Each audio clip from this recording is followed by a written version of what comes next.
The financials taking it on the chin today, dropping 2%. The real culprit was Goldman Sachs, which fell a whopping 7% today for its worst day since way back in 2011. Robert Frank is in the newsroom with more on what's wrong with the big bank. Robert. Hey, Joe. Well, reports that former Goldman CEO Lloyd Blankfein met with the central figure in the multi-billion-dollar 1MDB fraud has raised concerns that the scandal could escalate. The Wall Street Journal and Bloomberg both reporting that Blankfein was at a meeting with Joe Low in New York in 2009. That was after Goldman refused to open a private banking account for Joe Low over questions about his source of wealth. The Wall Street Journal reporting that Blankfein and Joe Low both attended a second meeting together in 2013. Sources tell me that while Joe Low was on the guest list for that meeting, he did not actually attend.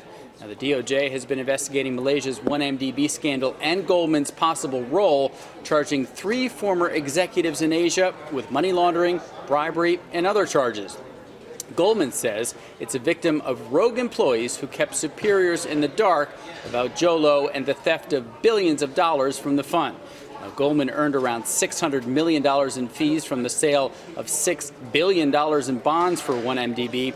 And former Goldman banker Tim Leissner said in his guilty plea that he, quote, conspired with others at Goldman, very much in line with its culture to conceal facts from certain compliance and legal employees of Goldman Sachs. Joe, back to you. All right, Robert, thank you. Is there still hope for a turnaround for Goldman? Well, hold on. I didn't call on you yet. Hold on. You think it's all planned. I got him last time. Seymour. Okay. There you go. All right. I didn't see that coming. Bottom line for Goldman Sachs here, this is a company that's been drastically underperforming the XLF or the financial sector. You could look at Goldman underperforming by almost 25% to the XLF over the last 2 years. So is this a kind of a one-off event that's plaguing Goldman? Unfortunately, I don't think so. I don't think L. Blank, that would be Lloyd Blankfein and co., since we're using these kinds of cool terms. Yeah. I don't think he should be maligned in the context of the entire institution. That's my view. I do think that there are rogue traders. I do think Goldman needs to answer up to it. Bottom line is the market's looking at the potential also of at least what the numbers that are being thrown around are $600 million in bank fees, possibly $1 billion.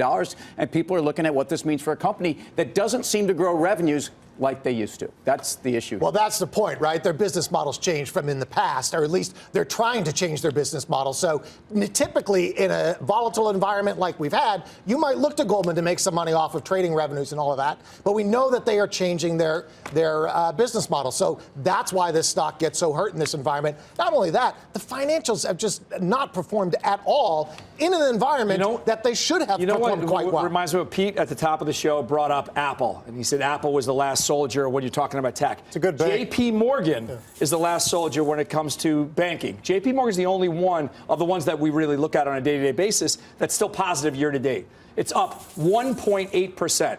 If it doesn't white knuckle hold that, I think people say, you know what, let's leave that sector alone. That's a utility, but it's not a utility that's offering us any defensive allocations in our portfolio. I've heard, and I was watching you guys this morning, and I saw several people up there defending the whole banking world. I would join them as well, because I still think there's great opportunities there, Joe. And when I look at Goldman Sachs trading at almost 1 times book, that gets very, very interesting to me. I mean, now I understand the ramifications of what's going on here, and that's big, but I also remember the London whale and everything else. So there are things in the past that have pressed things down and created opportunity.